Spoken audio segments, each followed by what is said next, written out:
दो दुश्मन राज्यों के बीच एक ऐसी मोहब्बत ने जन्म लिया जिसे ना इज्जत मंजूर थी ना दुनिया। एक राजकुमारी जिसे अपने पिता की इज्जत और मोहब्बत में से किसी एक को चुनना था, और एक राजकुमार जो बस इतना जानता था, अगर त्रिशला नहीं तो जिंदगी भी नहीं। क्या हुआ जब प्यार और परंपरा आमने सामने आ गए? जानिए उस अधूरी लेकिन अमर कहानी को, मोहब्बत या इज्जत।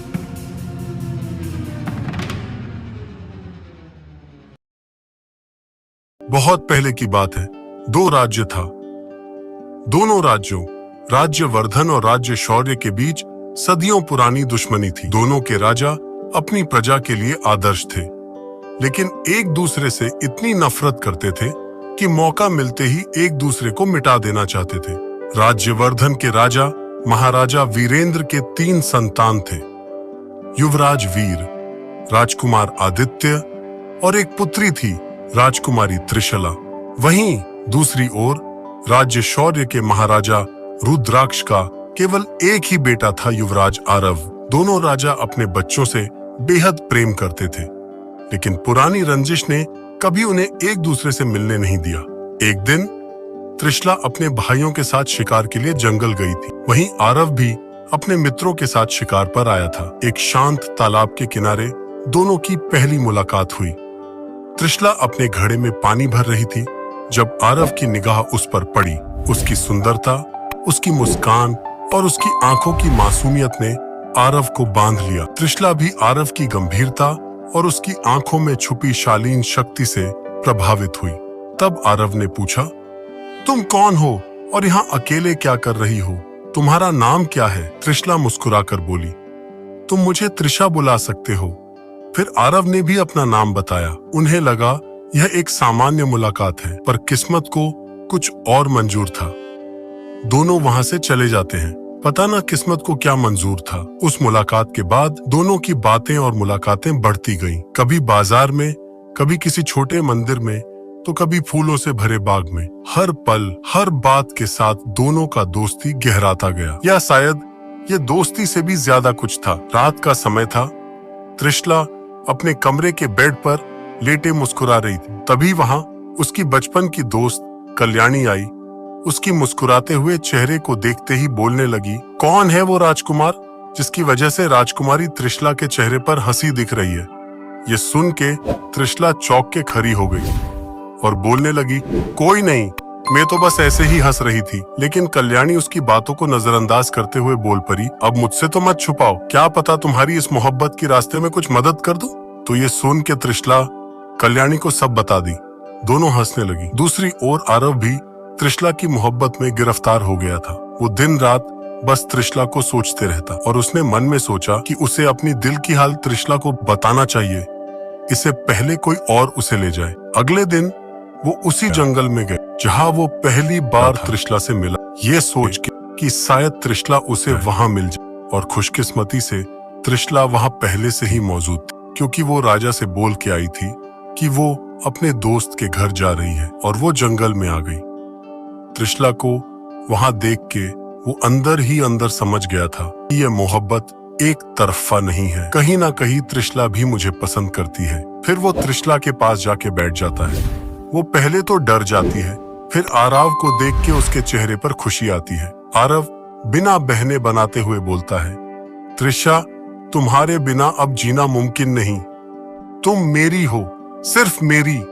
ये सुन के वो पहले तो घबरा गई, लेकिन आरव इतने हक से बोला कि उसके चेहरे पर मुस्कान आ गई।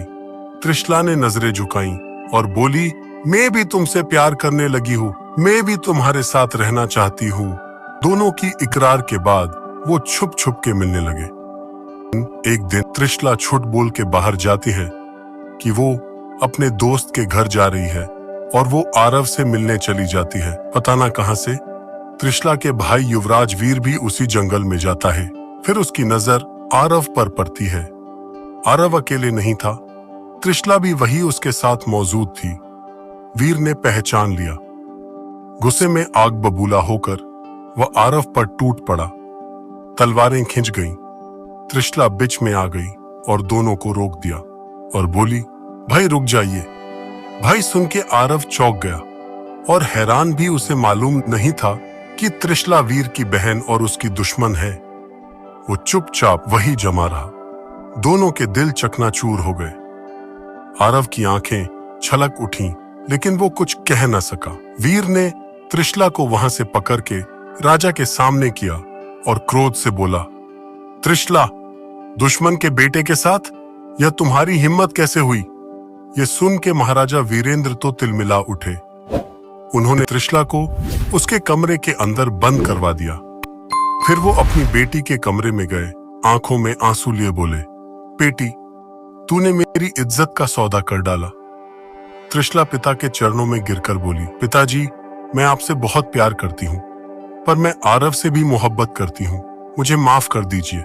मुझे नहीं मालूम था कि आरव ही हमारा दुश्मन है। उधर महाराजा रुद्राक्ष को भी आरव की मोहब्बत के बारे में पता चला। राजा गुस्से में आ गया। उसने भी आरव को सजा दी। अपने ही बेटे को काल कोठरी में बंद करवा दिया। आरव ने अपने पिता से कहा, पिताजी, अगर त्रिशला नहीं तो यह जीवन भी नहीं।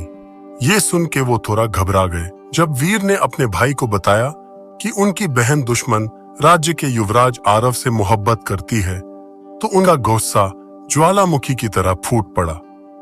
ये सिर्फ एक प्रेम नहीं था, ये उनके लिए राज्यवर्धन की इजाजत का सवाल बन चुका था। आदित्य गुस्से में पिता से बोला, पिताश्री, त्रिशला ने हमारी नाक कटवा दी है। अगर प्रजा को यह पता चला तो हमारी हंसी उड़ जाएगी। वीर ने सहमति में सिर हिलाते हुए बोला, उस एक और मौका नहीं दे सकते। वो दुश्मन के साथ भाग जाएगी, ऐसा कभी नहीं होगा। इसे अच्छा है कि उसकी शादी करवा दी जाए। महाराज वीरेंद्र, त्रिशला के पिता, दिल से चाहते थे कि उनकी बेटी खुश रहे, लेकिन राज्य की मर्यादा उनके लिए सबसे ऊपर थी। फिर वो अपनी बेटी से मिलने गए। महाराज गंभीर स्वर में बोले, तुम्हारे भाई ठीक कह रहे हैं। अगर तुमने आरव से विवाह किया तो हमारी इज्जत मिट्टी में मिल जाएगी। त्रिशला आंखों में आंसू लिए बोली, पिताजी, मैं आपकी इज्जत को बचाना चाहती हूँ, लेकिन किसी और से विवाह नहीं कर सकती। वीर ने अपने एक वीर लेकिन कठोर स्वभाव वाले सेनापति कुंवर सूर्य से विवाह करने का आदेश दे दिया। जब त्रिशला को इस निर्णय का पता चला तो उसके पैरों तले जमीन खिसक गई। त्रिशला टूट गई। ये कभी नहीं हो सकता, मैं किसी और की कभी हो ही नहीं सकती। पर किसी ने उसकी आवाज नहीं सुनी। विवाह की तैयारियां जोर शोर से शुरू हो गईं। त्रिशला अपने कक्ष में अकेली बैठी थी। उदासी उसके चेहरे पर साफ झलक रही थी। तभी दरवाजा हल्के से खुला और उसकी प्रिय सखी कल्याणी भीतर आई। उसे देखते ही त्रिशला की आंखों से आंसू बह निकले। कल्याणी दौड़कर उसके पास आई और उसका हाथ थाम लिया। त्रिशला ने कांपती आवाज में पूछा, आरव कैसा है? वो कहाँ है कल्याणी? कल्याणी की आंखों में भी पीड़ा थी। उसने धीरे से कहा, मैंने पता करवाया है त्रिशला। उसके पिता ने उसे कालकोठरी में बंद करवा दिया है, लेकिन वो भी तुम्हारी तरह तड़प रहा है। उसने तुम्हारे लिए एक संदेश भेजा है। इतना कहकर कल्याणी ने एक मुड़ी हुई चिट्ठी त्रिशला के हाथ में थमा दी और चुपचाप वहां से चली गई। त्रिशला ने कांपते हाथों से चिट्ठी खोली। उसमें लिखा था, प्यारी त्रिशला, ये दुनिया हमें कभी एक नहीं होने देगी, लेकिन अगर तुम चाहो तो हम अपनी तकदीर खुद लिख सकते हैं। आज रात ठीक 12 बजे मैं और मेरे कुछ दोस्त तुम्हारे महल के पीछे आएंगे। तुम बस किसी तरह वहां आ जाना। मैं तुम्हें लेकर बहुत दूर चला जाऊंगा, जहां ना कोई बंदिश हो, ना कोई दरमियान। त्रिशला, क्या तुम मेरा साथ दोगी? ये शब्द पढ़ते ही त्रिशला के पैरों तले जमीन खिसक गई। उसका दिल जोरों से धड़कने लगा। उसके हाथ कांपने लगे। उसने कभी सोचा भी नहीं था कि उसकी जिंदगी में ऐसा भी मोड़ आएगा जहां उसे अपने पिता की इज्जत और अपनी मोहब्बत में से किसी एक को चुनना होगा। वो एकटक चिट्ठी को देखती रही, जैसे उसका मन सन्नाटे में डूब गया हो। त्रिशला के सामने दो रास्ते थे, भागकर अपनी मोहब्बत को चुने या अपने पिता की इज्जत बचाए और प्यार कुर्बान कर दे। उसने रात को एक चिट्ठी लिखी, पिताश्री, मैंने हमेशा आपको देखा, एक राजा के रूप में नहीं, बल्कि एक ऐसे पिता के रूप में जो अपनी बेटी के चेहरे की मुस्कान के लिए कुछ भी कर सकता था। मगर आज मैं मोहब्बत और इज्जत के बीच खड़ी हूँ और मैं जानती हूँ आपकी इज्जत मेरी मोहब्बत से कहीं बड़ी है। मैं आरव से मोहब्बत करती हूँ। वो मेरी आखिरी सांस तक मेरा होगा, मगर मैं कभी किसी और की नहीं बनूंगी, इसलिए आज मैं खुद को खत्म कर रही हूँ ताकि आपकी इज्जत जिंदा रह सके। आपकी बेटी त्रिशला। फिर उसने जहर का प्याला पी लिया और हमेशा के लिए सो गई। आरव रात को 12 बजे उसके महल के पीछे गया, लेकिन त्रिशला वहां नहीं। उसे लगा वो उसे मोहब्बत नहीं करती, उसने उसे धोखा दिया है। वो वहां से उदास होके चला गया। जब सुबह उसके पिता त्रिशला के कमरे में गए तो अपनी बेटी को जमीन पर गिरे पड़े देखे। वो चीला उठे, दौड़ के उसके पास गए, लेकिन अब वक्त हाथ से फिसल चुका। उसके हाथों में वही चिट्ठी मिली जिसमें उसने अपनी मन की बातें लिखी। जब आरव को ये खबर मिली, उसकी आंखों के सामने अंधेरा छा गया। वो बिना कुछ सोचे त्रिशला के अंतिम दर्शन के लिए राज्यवर्धन के महल में घुस। आरव चिल्लाते हुए बोला, त्रिशला, मैंने वादा किया था मैं तुम्हें कभी नहीं छोड़ूं, लेकिन अब सब खत्म हो चुका है। उसने त्रिशला की चिट्ठी अपने सीने से लगा ली और फूट फूट कर रो पड़ा। उसकी दुनिया उजड़ गई। वो कभी सोच भी नहीं सकता था कि त्रिशाला उसको कभी अकेला छोड़ के जा सके। वीर और आदित्य आरव को देखते ही उनका गुस्सा फिर से आरव पर टूट पड़ा। दोनों ने तलवार उठा लिए, लेकिन आरव ने तलवार नहीं उठाई। आरव शांत लेकिन टूटी हुई आवाज में बोला, तुम्हारी बहन ने अपनी जान इसलिए दी क्योंकि तुम लोगों ने उसे मजबूर किया। अब और खून मत बहाओ, मोहब्बत की मिट्टी पर और जुल्म मत करो। महाराज वीरेंद्र ने अपना सिर झुका लिया, लेकिन अब बहुत देर हो चुकी थी। आज भी लोग कहते हैं आरव हर रात जंगल में अकेला भटकता है। वो त्रिशला के नाम का जाप करता है, उसकी यादों में जीता है।